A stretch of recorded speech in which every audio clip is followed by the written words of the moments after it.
नमस्कार, कैसे आप सभी? उम्मीद आप सभी अच्छे होंगे। दिस इज़ विजयलक्ष्मी ठाकुर और स्वागत करती हूँ आपका अपने यूट्यूब चैनल को विजयलक्ष्मी ठाकुर में। चलिए बताइए कैसे चल रही है आपकी पुलिस के पेपर की तैयारी? यानी आपको पता है कि अब आपके पास 5 से 6 दिन ही बचे हैं। मान लिया आपको अभी तैयारी और ज़्यादा अच्छे से करनी है और माना कि आप एक सिलेक्शन लेने के लिए बेहतर दौड़ के लिए निकल चुके हैं। तो चलिए मैं आपको बताऊँगी संबंधित जानकारी और जो आप गलती ना करें उसके लिए भी मैं आपको जानकारी ज़रूर दूँगी। यानी अब यूपी पुलिस विद्यार्थी ध्यान दें, अब सिलेक्शन उन्हीं का होगा जो इन सभी रणनीतियों का अच्छे से पालन करेंगे और सही से डायरेक्शन में चलते रहेंगे। आप सभी का मेरे दिल से अनुरोध है और बहुत ज़्यादा आपके लिए ब्लेसिंग्स है कि आप गलती ना करें। कुछ भी आपको हो, अगर आपको ज़रा सा भी डाउट हो तो आप वीडियो को कमेंट में बताइए ज़रूर। मैं ज़रूर ही आपको कमेंट करके बताऊँगी कि आपका आंसर भी आपको दूँगी, जिससे जो आपको क्वेश्चन आएगा उससे रिलेटेड। चलिए हम बताते हैं। अब आप सबसे ज़्यादा कीजिए रिवीजन मोर ज़्यादा रिवीजन। आपको नई बुक्स नहीं पढ़नी है, नया कोई भी आपको नोट्स नहीं पढ़ना है, आपको सिर्फ मॉक टेस्ट लगाना है। जो गलती आप कर रहे होंगे बस उसको आप देखना है, एनालाइज करना है और मॉक टेस्ट की आपको बहुत ज़्यादा ज़रूरत है। जो उम्मीदवार अभी इन आखिरी दिनों में छोटी छोटी गलतियों से बच जाएगा, सिलेक्शन उन्हीं का होगा। आप ये रणनीति अपनाइए, आपको कोई भी गड़बड़ नहीं आएगी, कोई भी आपको प्रॉब्लम नहीं होगी। मैं आप इस चीज़ का पक्का वादा करती हूँ आपसे कि आप अगर मेरी बताई बातों को फॉलो करेंगे और आप ध्यान करेंगे तो आपका सिलेक्शन जरूर होगा और आप अपने सपनों को पूरा करने की दौड़ में सबसे आगे निकल जाओगे। यानी आपने देखा होगा कि किस्मत भी बहुत बड़ी चीज़ होती है। जो हम तैयारी करते हैं हमसे बेहतर या हमसे कम सिलेक्शन ले जाते हैं और हमारा छोटी छोटी गलती से सिलेक्शन रुक जाता है। तो आपको इन बातों का रखना होगा ध्यान। सही रणनीति आप अपनाइए तो आपका सिलेक्शन जरूर होगा। संभावना आपकी 100% है क्योंकि आपने अब तक बहुत मेहनत की है। और हर किसी को लगता है कि हम अच्छी मेहनत कर रहे हैं, लेकिन गलतियाँ हम नहीं बताते, गलतियाँ सामने वाला बताता है। तो मैं आपको बताऊंगी कि आप क्या गलती ना करें और इन बातों को आप फॉलो करिए अच्छे से और आपसे अच्छे से आपका होगा सिलेक्शन। और मेरी दिली ख्वाहिश है कि स्टेप बाय स्टेप मैं आपको बताती चलूँगी। तो आपको देखना है कि आपको क्या गलती नहीं करनी है। मात्र 5 तरीक़ों से आप अपना सिलेक्शन ले सकते हैं। फर्स्ट के अगर हम बात करते हैं तो अब आपको कोई भी नया टॉपिक नहीं पढ़ना है, आपको कोई भी नया टेस्ट और नई सीरीज यानी आपको कुछ भी नहीं पढ़ना है और कोई नई बुक भी आपको परचेज नहीं करनी है। जितना भी आपने अब तक पढ़ा था आप उसे ही टिक वाइज लगाते हुए चलिए। अगर आपको लगता है कि इंपॉर्टेंट है और आपने उसके आगे सामने टिक किया भी होगा तो आप उसका रिवीजन करिए। चीज़ों को ज़्यादा आप रिकॉयल मत कीजिए। नई बुक लाने से आप बचिए, नए क्वेश्चन पढ़ने से बचिए। लास्ट टाइम पे ऐसा होता है कि हमें लगता है इससे भी पढ़ लो, इससे क्वेश्चन मिल जाएगा, इससे पढ़ लो, इससे क्वेश्चन मिल जाएगा। तो आपको इधर उधर भटकना नहीं है। सेकंड है आपका कि रोज़ आपको 1 से 2 मॉक टेस्ट अब जरूर लगाने हैं।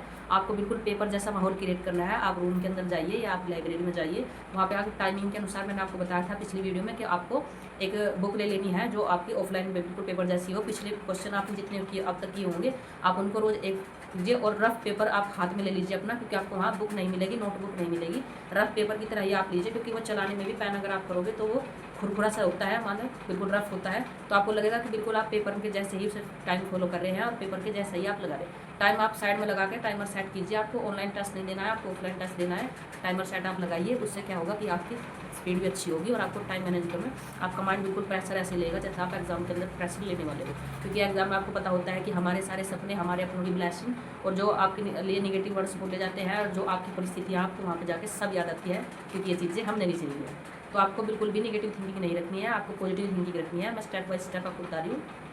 उसके बाद में थर्ड क्या होगा, तो आपको जो भी आपने पढ़ा है हिंदी, रीजनिंग और जीएस, आपको इनका ज़्यादा से ज़्यादा रिवीजन करना है। क्योंकि मैथ और रीजनिंग आप फिर भी सोल्व कर दोगे, आपको ज़्यादा हिंदी पर करना है, जीएस को आपको प्रैक्टिस करनी है और आपको हिंदी के क्वेश्चन ज़्यादा से ज़्यादा रिमूव करने हैं। यानी आपको तो जैसे कि मैंने आपको थर्ड बताया था कि आपको रिवीजन करना है, मैथ्स और रीजनिंग का आपको प्रैक्टिस करनी है, जो क्वेश्चन आपसे नहीं आते थे, जो टेस्ट के अनुरूप होंगे। और साइड में आपको हिंदी का और जीएस का आपको रिवीजन करना है। उसके अंदर आपको संविधान के यूपी जीएस में और करंट अफेयर में और आप जो इंपॉर्टेंट आपको टॉपिक लगे आप उसका रिवीजन अच्छे से कीजिए। और फोर्थ रीजन मैं आपको बताऊंगी कि आप देखो जो पिछले ईयर के क्वेश्चन है आपको सभी देखने हैं। आपको एग्जाम का पैटर्न समझना है कि आपको ऐसा ही बिल्कुल एग्जाम में मिलेगा। यानी आप पैटर्न समझ जाओगे तो आपको प्रॉब्लम नहीं आएगी। आपने देखा था कि जो पिछले क्वेश्चन थे वे जीएस के एआई द्वारा बने हुए क्वेश्चन थे, यानी काफ़ी अच्छे क्वेश्चन थे। रीजनिंग में भी काफ़ी अच्छे क्वेश्चन थे, मैथ्स भी काफ़ी अच्छा था। यानी 60,244 का जो एग्ज़ाम हुआ था अपने आप में काफ़ी अच्छा एग्जाम था और मेरिट भी बहुत हाई गई थी उसकी, आपको पता है। और 2 एग्ज़ाम भी हुए थे वहाँ पे, क्योंकि स्टार्टिंग का पेपर लीक हो गया था, उसके बाद में 60,244 का दोबारा एग्जाम हुआ था। तो आपको एग्जाम का पूरा पैटर्न समझना है। आपको जितने भी पुरानी आपने कोई बुक परचेज कर रखी होगी तो जितने भी आपके पुराने क्वेश्चन है आप उनका ज़्यादा से ज़्यादा रिवीजन करिए। तो आपको पता चलेगा कि आपकी कौन सी कमियाँ हैं और कौन सी कमियाँ आपको दूर करनी है।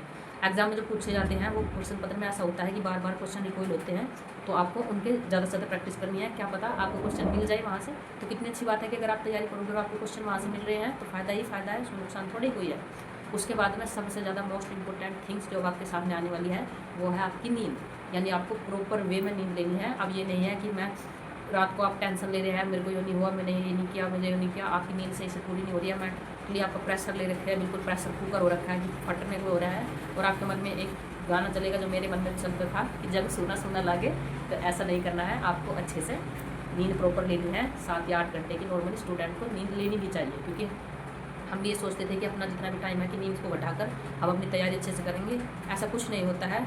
जब आपकी किस्मत और मेहनत दोनों भिड़ेंगी और आपको एक सक्सेस के द्वार पर, तो मैंने आपको बताया कि आपको अच्छे से 7 या 8 घंटे की आपको नींद लेनी है और अच्छे से आपको अपने सपनों को जो आपने रात में देखे थे अपने दिन में पूरा करने के लिए आपको और ज़्यादा उसके लिए सोचना पड़ेगा। यानी आपको थोड़ा सा इन चीज़ों से प्रेशर को थोड़ा कम लेना पड़ेगा और आप आहिस्ता से सोइए 6 से 7 घंटे और आप आराम से अपने पेपर की तैयारी कीजिए। यानी अब आपको बस ये देखना है कि फाइनल में मुझे कैसे कैसे तैयारी करनी है। उसके बाद में नेगेटिव थिंकिंग से आपसे दूर रहना है।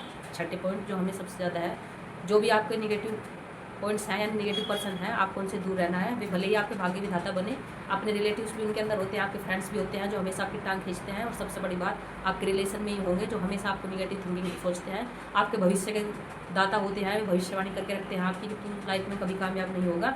और जब आप कामयाब हो जाओगे तो आपके स्टेटस लगाएंगे, वो आपके इतने कट्टर प्रेमी रिश्तेदार हो जाएंगे कि उनसे बेटर वेल विशर तो आपके लिए कोई था ही नहीं। आपके स्टेटस लगाए जाएंगे, आपको अपनी फैमिली का, अपने रिलेटिव को बताया जाएगा, आपको अपना फ्रेंड्स बताया जाएगा।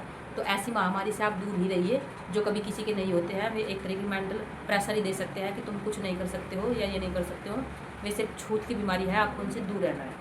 आपकी सक्सेस में खड़े होंगे आपका साथ देने के लिए। जब आप कामयाब हो जाओगे तो ऐसे शोर भरी बातों से आपको दूर रखना है। नेगलेक्ट होइए, सिर्फ एक हल्की सी मुस्कान अपने फेस पर लाइए और अपना काम करते हुए आप चलिए। उसके बाद में आपको जो अगली थिंकिंग में मुझे अपनी बतानी है, 7th पॉइंट है कि आपको अपने ID प्रूफ जितना भी है आप उन्हें चेक कर लीजिए। एक बार आप उन्हें एक साइड में रख दीजिए अपनी डॉक्यूमेंट्स की फाइल से। आपको देखना है कि उसके अंदर कोई कमी तो नहीं है। आपने अपना आधार कार्ड, अपना ID प्रूफ या कुछ भी डॉक्यूमेंट्स है आपका वो आपके पास है, या आपको कहीं पे आपने अपने फ्रेंड्स को या कहीं साइबर कैफ़े वाले के पास छोड़ दिया है, तो आप उसे अभी से चेक कर लीजिए। अच्छे से आप देख लीजिए कि एग्जाम के प्रेशर टाइम में आपको प्रेशराइज मत होना कि मेरे पास ये नहीं है, मैंने पता नहीं कहाँ छोड़ दिया, और आप उसे भूल मत जाना। और हमेशा ऐसा होता है, मेरे भाई के साथ ऐसा हुआ था, जब घर से आप एग्ज़ाम देने के लिए चलेंगे तो आप अपना बैग आपको खुद तैयार करना है, ना कि अपने रिलेटिव से यानी अपनी मम्मी से या अपनी बहन से आपको बैग पैक नहीं कराना है। आप अपने डॉक्यूमेंट्स खुद उसमें रखेंगे, खुद आप एक बार चेक कर लेंगे, एक बार निकलने से पहले भी आप चेक करा लेंगे। और एडमिट कार्ड आप 1 या 2 दिन पहले ही निकलवा लेना अपना। उसके बाद में आपको प्रेशराइज नहीं होना है कि अभी मेरा एडमिट कार्ड नहीं आया है। फैमिली अपने पर ज़्यादा प्रेशर लेगी, क्योंकि आपको पता है आपकी सक्सेस आपसे ज़्यादा आपकी फैमिली वालों के लिए बहुत ज़्यादा ज़रूरी है। जब मेरा एग्ज़ाम हुआ था तो मेरे पेरेंट्स 3-4 दिन पहले से बोलना स्टार्ट कर देते कि एडमिट कार्ड लेके आओ, एडमिट कार्ड दिखा के आओ, ये है वो है। तो मतलब आपसे ज़्यादा प्रेशराइज आपकी फैमिली को होता है, तो आप पहले ही ला कर रख लेना, यानी वे भी परेशान ना हो और आपको भी कोई प्रॉब्लम ना आए। आप अपने सारे ID प्रूफ एक साथ रख लेना, और जब आप सुबह को घर से निकलोगे तो आप उन्हें एक बार खुद से चेक कर लेना। बहुत बार ऐसा होता है कि फैमिली में कोई अगर कुछ जानकारी कुछ भी करने के लिए उन्होंने निकाल दिया और आप वहाँ पर जाकर देखो कि मैंने तो रखा था, लेकिन वहाँ पे आपको नहीं मिलेगा। मेरे खुद के भाई के साथ ऐसा हुआ था और उनका सिलेक्शन नहीं हो पाया था क्योंकि उनके पास ID प्रूफ नहीं था। तैयारी बहुत अच्छी थी भाई की, लेकिन नहीं हो पाया था। तो आप देखो कि जब आप इतनी तैयारी करने के बाद जा रखे हो और आपके एग्ज़ाम गेट से ही आपको बाहर भेज दिया जाए तो कितना जोर पड़ता है, मतलब ऐसा।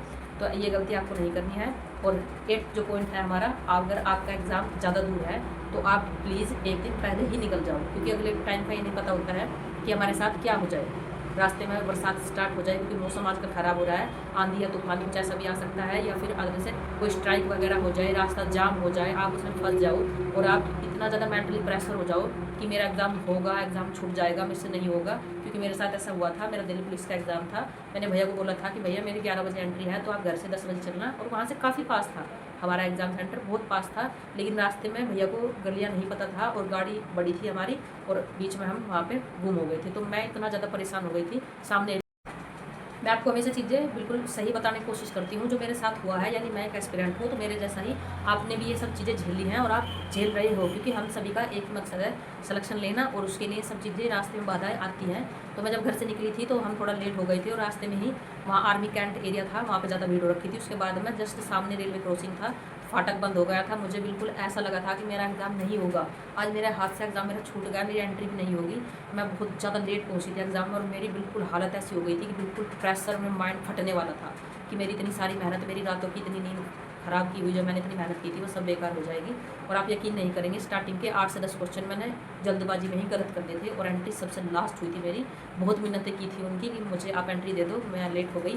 तो उसके बाद में हुआ था। तो आपके साथ ऐसा ना हो। आपने देखा होगा इतने सारे वीडियोज़, इतने सारे शॉर्ट्स आते हैं कि एग्ज़ाम सेंटर के बाहर खड़े हैं और स्टूडेंट रो रहे हैं और बहुत ज़्यादा मिन्नतें निकाल रहे हैं उनकी फैमिली वाले। तो आप ऐसा मत करो, आप टाइम से जाके पहले ही वहाँ पर चले जाओ और आप अच्छे से अपना एग्ज़ाम दो। टेंशन में आपको ये नहीं लेना है। थोड़ा सा आपको, अगर आप जा रहे हो तो आप थोड़ा सा खाने पीने के लिए अपने बैग में सामान रख सकते हो, क्योंकि अगर सुबह ही आपका एग्ज़ाम होगा तो बाहर मुश्किलें चीज़ें कम मिलती हैं और आपको भूख लगेगी बहुत ज़्यादा। जब आपके फ्यूल ही नहीं होगा तो गाड़ी चलेगी कैसे। तो आप इन छोटी छोटी बातों का ध्यान रखो। अगर आपको ये सब चीज़ अच्छी लगी और आपको लगा है कि वीडियो आपके लिए हेल्पफुल है तो आप वीडियो को सेव कर लेना और अपने फ्रेंड को शेयर कर देना और थोड़ा सा आप चैनल को सपोर्ट कीजिए, क्योंकि मैं अपना इतना कीमती टाइम निकाल कर आपके लिए लेके आती हूँ छोटी छोटी जानकारी। और अगर आपको अच्छी लगती है तो कमेंट में आपको जय हिंद जरूर लिखना है। Subscribe this channel Coke Vijayalakshmi Thakur.